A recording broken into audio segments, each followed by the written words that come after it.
कैसे हैं आप लोग? होपफुली काफ़ी बढ़िया होंगे। तो स्वागत है आप लोगों का लर्नर्स अम्ब्रेला में।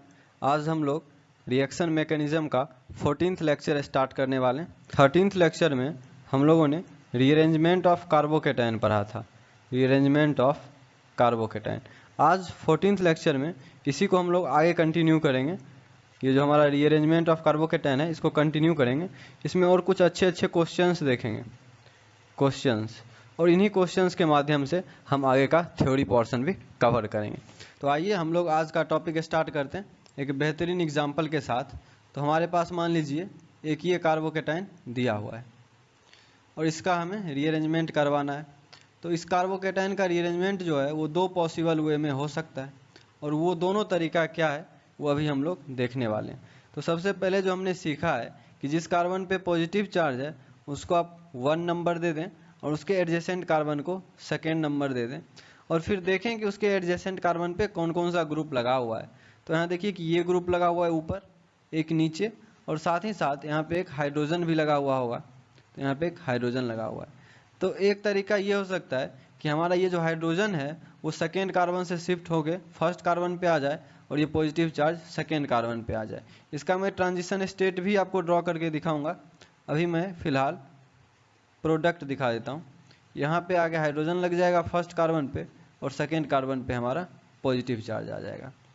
और एक और जो ऑप्शन है हमारे पास वो क्या है कि हाइड्रोजन के अलावा जो दो ग्रुप लगे हैं ये दोनों एकदम सिमेट्रिकल ग्रुप हैं, सेम ग्रुप हैं। तो दोनों में से आप किसी को माइग्रेट करा के सेकेंड से फर्स्ट नंबर पे ले आइए और कार्बोकेटाइन जो है वो सेकेंड नंबर पे आ जाएगा। तो ये जब आप माइग्रेट कराएंगे तो ये बॉन्ड जो है वो यहाँ से टूटेगा और ये बॉन्ड फर्स्ट कार्बन के साथ बनेगा। तो मैं इसे यहाँ ड्रॉ करके दिखाता हूँ आपको। जैसे ये हमारे पास अभी कार्बोकेटाइन है, तो ये जो हमारे पास बॉन्ड है ये यहाँ से ब्रेक होगा और ये बॉन्ड बनेगा। ये एक तरह से ट्रांजिशन स्टेट है। तो मैं ट्रांजिशन स्टेट आपको बाद में बना के दिखाऊंगा। अभी ये क्या करना है, इसे मिटा देता हूँ मैं, जो बॉन्ड टूटेगा, और एक नया बॉन्ड यहाँ से बनेगा और ये पॉजिटिव चार्ज जो है वो यहाँ से हटेगा। ये बॉन्ड बन चुका है पूरी तरह से और ये पॉजिटिव चार्ज सेकेंड कार्बन पे आएगा। अब देखिए ये क्या है, 1 2 3 4 5, ये सिंपली 5 कार्बन का एक साइक्लिक कंपाउंड है। तो इसे आप इस तरह से भी ड्रॉ कर सकते हैं। तो ये दोनों सेम है। तो मैं फिलहाल अभी के लिए ये मिटा देता हूँ यहाँ से और सिंपली ये जो हमारा कंपाउंड है इसी को ड्रॉ रहने देता हूँ। तो यहाँ तक आपको समझ में आ गया होगा।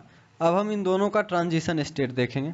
देखिए ऊपर वाले केस में क्या हुआ होगा, यहाँ पे जो हाइड्रोजन लगा हुआ है ये बॉन्ड ब्रेक हुआ होगा और इधर ये बॉन्ड फॉर्म हुआ होगा, और ये बॉन्ड जब फॉर्म हो रहा होगा तो फर्स्ट कार्बन पे पॉजिटिव चार्ज कम हो रहा होगा, जिसके कारण यहाँ पार्शियल पॉजिटिव चार्ज बच रहा होगा, और ये जो सेकेंड कार्बन है यहाँ पे पार्शियल पॉजिटिव चार्ज आ रहा होगा।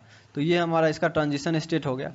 उसी तरह से इसका ट्रांजिशन स्टेट मैंने एक बार ड्रॉ किया भी था, एक बार और कर देता हूँ। यहाँ पे पॉजिटिव चार्ज है तो ये बॉन्ड जो है हमारा, ये बॉन्ड टूट रहा होगा और यहाँ पे बॉन्ड बन रहा होगा, और ये जो पॉजिटिव चार्ज है वो कम हो रहा होगा और पार्शियल पॉजिटिव चार्ज में जा रहा होगा, और यहाँ पे पार्शियल पॉजिटिव चार्ज आ रहा होगा, और ये हमारा फाइनल कंपाउंड है। तो ये हमने देख लिया। अब ये जो दो रास्ते हैं, ये पहला रास्ता है हमारे पास, ये दूसरा रास्ता है हमारे पास। इन दोनों रास्ते में से कोई एक रास्ता सही है और कोई एक रास्ता गलत है। तो वही हम लोग देखने वाले हैं कि कौन सा रास्ता सही है और कौन सा रास्ता गलत है। ये देखने के लिए हम लोग रिएक्टेंट और प्रोडक्ट का स्टेबिलिटी कंपेयर करेंगे, क्योंकि हमने आपको सिखाया था कि कार्बोकेटाइन रीअरेंजमेंट का ड्राइविंग फोर्स जो है वो स्टेबिलिटी है। कोई भी कार्बोकेटाइन खुद को रीअरेंज करता है खुद को स्टेबल करने के लिए।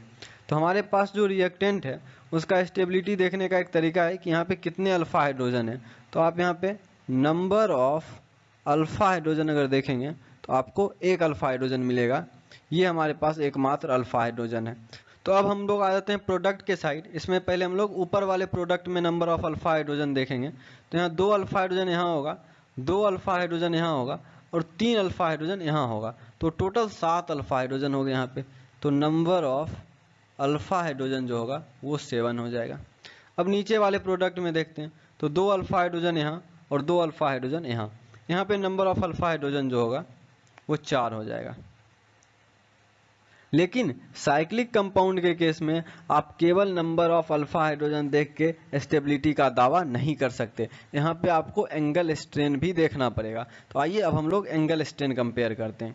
तो यहाँ पे जो हमारा कार्बन है ये sp3 कार्बन है, तो इस वजह से इसका जो ये एंगल है वो 109 डिग्री 28 मिनट का होना चाहिए था, लेकिन ये चूंकि 4 मेंबर का साइक्लिक रिंग है तो इसलिए ये 90 डिग्री का हो जाएगा। तो यहाँ पे एंगल स्ट्रेन जो आएगा वो 109 डिग्री 28 मिनट माइनस 90 डिग्री। तो यहाँ आप देखेंगे नेट एंगल स्ट्रेन जो होगा वो 19 डिग्री 28 मिनट के आसपास का होगा, इतना एंगल स्ट्रेन आ रहा है। अब आ जाते हैं हम लोग प्रोडक्ट के साइड। तो यहाँ पे ये कार्बोकेटायन है तो ये sp2 हाइब्रिडाइज्ड कार्बन होगा, तो इस वजह से यहाँ एंगल होना चाहिए 120 डिग्री का, लेकिन अभी है कितना 90 डिग्री का, तो इसके वजह से यहाँ जो एंगल स्ट्रेन आ रहा होगा वो 120 माइनस 90 मतलब 30 डिग्री का एंगल स्ट्रेन यहाँ आ रहा होगा। उसी तरह से अब हम लोग नीचे वाले कार्बोकेटाइन में देखते हैं। तो एक रेगुलर पेंटागन जो है उसका एक एंगल 108 डिग्री का होता है, तो यहाँ पे फिर से ये sp2 कार्बन है तो यहाँ पे ये एंगल 120 डिग्री का होना चाहिए, लेकिन ये 108 डिग्री का है, तो यहाँ पे स्ट्रेन आ रहा होगा 120 minus 108 is equal to 12 degree. तो आप एक चीज़ यहाँ देखिए, ऊपर वाला रास्ता जो है वो अल्फा हाइड्रोजन तो बढ़ा रहा है लेकिन एंगल स्ट्रेन भी साथ में बढ़ा रहा है, यानी कि अनस्टेबल भी कर रहा है चीज़ों को, और नीचे वाला जो है वो एंगल स्ट्रेन कम कर रहा है, मतलब कंपाउंड को स्टेबल कर रहा है। तो अल्फा हाइड्रोजन नीचे से भी बढ़ रहा है, लेकिन आप एक चीज़ हमेशा ध्यान रखें कि जब साइक्लिक कंपाउंड में कार्बोकेटाइन का रीअरेंजमेंट होता है तो वहाँ पे ड्राइविंग फोर्स जो है वो एंगल स्ट्रेन होता है। यहाँ पे आप अल्फा हाइड्रोजन के चक्कर में रह जाएंगे, लेकिन ये कंपाउंड स्टेबिलिटी गेन कर रहा है एंगल स्ट्रेन को कम करके। तो ये बात आपको ध्यान रखना है कि साइक्लिक कंपाउंड जब भी खुद को रीअरेंजमेंट करता है और आपको रिंग के ऊपर पॉजिटिव चार्ज आता हुआ दिखे तो आप एंगल स्ट्रेन को कम करने का हमेशा कोशिश करेंगे, वहाँ पे अल्फा हाइड्रोजन काउंट करने के लिए हम लोग नहीं जाएंगे। तो यहाँ से आपको इतना समझ में आ गया कि ये जो ऊपर वाला रास्ता है ये गलत है, क्योंकि यहाँ पे एंगल स्ट्रेन बढ़ा रहा है, और नीचे वाला जो रास्ता है हमारे पास वो सही है। अब इसके बाद आपको एक और चीज़ समझ में आया होगा कि हमारे पास जो रिएक्टेंट था, पहले जो हमारे पास कार्बोकेटायन था वो 4 मेंबर का एक रिंग है, और प्रोडक्ट जो हमारे पास है वो 5 मेंबर का एक रिंग है। तो यहाँ पे रिंग एक्सपेंशन हुआ है, इसी को हम लोग रिंग एक्सपेंशन भी कहते हैं। अब इसमें रिंग एक्सपेंशन भी जो है यहाँ भी 1-2 शिफ्ट हुआ है। अब ध्यान से देखें तो हमने ऊपर वाले में भी 1-2 शिफ्ट कराया है और नीचे वाले में भी 1-2 शिफ्ट ही हुआ है। यहाँ से देखिए सेकेंड कार्बन पे ये 2 ग्रुप लगा हुआ है, इसी में से एक ग्रुप को हमने माइग्रेट कराया है। तो ये रिंग एक्सपेंशन जो है ये भी 1-2 शिफ्ट ही है। और दूसरा बात कि यहाँ पे ड्राइविंग फोर्स जो है वो एंगल स्ट्रेन को कम करना है, स्टेबिलिटी को गेन करना है। तो ये सारी बात भी आप यहाँ देख सकते हैं, नोट के रूप में हमने लिख रखा है कि ring expansion is 1-2 shift, ring expansion भी 1-2 शिफ्ट ही है, और driving force of ring expansion is relief in angle strain. तो ये आपको समझ में आ गया होगा, काफ़ी अच्छे से एक्सप्लेन किया इसको। अब हम लोग इस पर कुछ और एग्जाम्पल देखेंगे ताकि आपको और अच्छे से क्लियर हो जाए। तो आइए अभी जो हम लोगों ने सीखा है उस पर कुछ क्वेश्चंस प्रैक्टिस करते हैं। तो इसमें हमारे पास पहला क्वेश्चन ये रहा। इसमें हम लोग क्या करेंगे, सबसे पहले जो हमारे पास पॉजिटिव चार्ज जिस कार्बन पे दिया हुआ है उसको फर्स्ट कार्बन और उसके एडजेसेंट को सेकेंड कार्बन देंगे।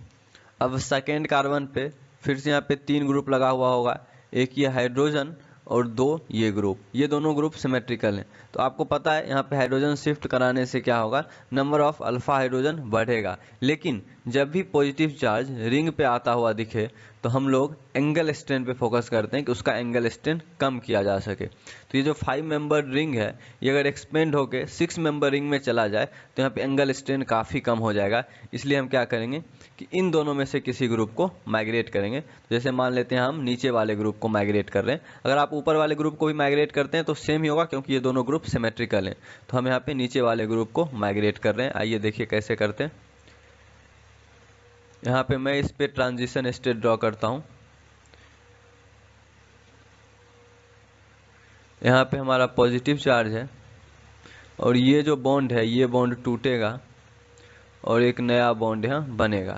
तो यहाँ पे आइए जब हम प्रोडक्ट ड्रॉ करेंगे तो जो बॉन्ड टूट रहा है उसको ड्रॉ ही नहीं करेंगे, यहाँ पे ड्रॉ ही नहीं करेंगे और इसको सीधा इससे मिला देंगे। तो यहाँ ये बॉन्ड ड्रॉ कर देंगे। अब हमारा पॉजिटिव चार्ज जो है वो सेकेंड कार्बन पे यहाँ आ जाएगा। अब इसका अगर आप नंबरिंग करें तो ये फर्स्ट कार्बन, ये सेकेंड, ये थर्ड, फोर्थ, फिफ्थ, सिक्स्थ, ये एक 6 कार्बन का रिंग बन जाएगा और फर्स्ट कार्बन पे एक मिथाइल ग्रुप है और सेकेंड कार्बन पे पॉजिटिव चार्ज। तो अभी तक आपको ये देखने के लिए मिलेगा। इसमें देखिए फिर से कार्बोकैटायन का रीअरेंजमेंट पॉसिबल है। ये फर्स्ट कार्बन और इसका एडजेसेंट ये सेकेंड कार्बन, तो इस सेकेंड कार्बन पे अगर पॉजिटिव आता है तो वो ज़्यादा स्टेबल होगा, इसलिए ये रीअरेंज हो जाएगा फिर से। अब जो रीअरेंज होगा तो उसमें देखिए क्या होगा, इस सेकेंड कार्बन पे यहाँ एक हाइड्रोजन भी लगा हुआ होगा, वो हाइड्रोजन शिफ्ट होकर यहाँ आ जाएगा, तो ये 1 2 हाइड्रोजन शिफ्ट होगा और पॉजिटिव चार्ज जो है वो यहाँ आएगा। तो इस तरह से हमारा ये फाइनल कार्बोकैटायन मिल जाएगा। अब ये मोर स्टेबल कार्बोकैटायन में कन्वर्ट नहीं हो सकता है। तो ये एग्जाम्पल आप लोगों को समझ आ गया होगा। अब आइए हम लोग अगला एग्जाम्पल देखते हैं। तो यहाँ पे फिर से हम लोग जहाँ पे पॉजिटिव चार्ज है उसको 1 देंगे और उसके एडजेसेंट वाले कार्बन को नंबर 2 देंगे। तो फिर से सेकेंड कार्बन जो है वहाँ एक हाइड्रोजन लगा हुआ है और 2 ये ग्रुप लगा हुआ है, तो इन दोनों ग्रुप में से ही किसी को माइग्रेट करवाएंगे, तभी रिंग एक्सपेंशन होगा और एंगल स्ट्रेन कम होगा। तो यहाँ पे भी दोनों ग्रुप सिमेट्रिकल हैं, तो आप किसी को भी माइग्रेट करवा सकते हैं। इन केस अगर ये दोनों ग्रुप सिमेट्रिकल ना हो तो आप जो बल्कि ग्रुप है ना उसको माइग्रेट करेंगे, लेकिन यहाँ पे दोनों ग्रुप सिमेट्रिकल है तो आप किसी को भी माइग्रेट करवा सकते हैं। तो आइए हम इसका ट्रांजिशन स्टेट देखते हैं।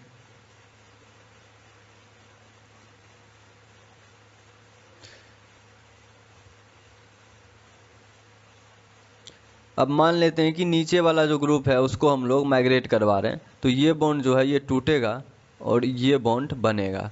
तो आइए हम प्रोडक्ट में इसे ड्रॉ करते हैं।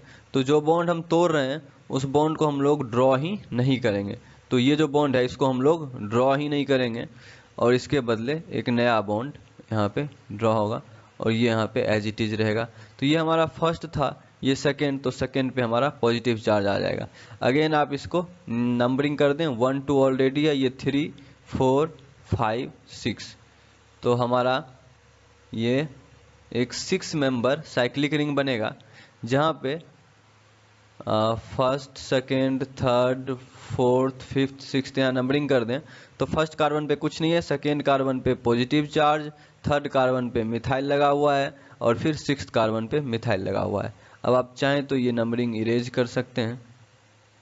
ये नंबरिंग इसलिए हम लोग कर देते हैं ताकि कोई प्रॉब्लम ना हो ग्रुप लगाने में या पॉजिटिव चार्ज लगाने में, कहाँ पॉजिटिव चार्ज आएगा कहाँ कौन सा ग्रुप आएगा। ये कर लेंगे तो आपका 100% श्योर रहेगा। तो ये आपको समझ में आ गया होगा। अब आप देख रहे हैं ये पॉजिटिव चार्ज है, ये पॉजिटिव चार्ज फिर से अपने आप को रीअरेंज करेगा, यहाँ पे हाइड्रोजन लगा हुआ होगा, ये हाइड्रोजन शिफ्ट होगा तो ये पॉजिटिव चार्ज ज़्यादा स्टेबल हो पाएगा। तो ये कुछ इस तरह से बनेगा, यहाँ पे पॉजिटिव चार्ज और यहाँ, तो ये हमारा फाइनल प्रोडक्ट होगा, यानी कि फाइनल रीअरेंज्ड कार्बोकैटायन जो है वो हमारा ये होगा। तो होपफुली आपको रिंग एक्सपेंशन समझ में आया होगा। अब रिंग एक्सपेंशन से ही रिलेटेड कुछ और क्वेश्चन करेंगे हम लोग नेक्स्ट लेक्चर में। आज के लिए इतना ही, मिलते हैं अगले लेक्चर में। धन्यवाद।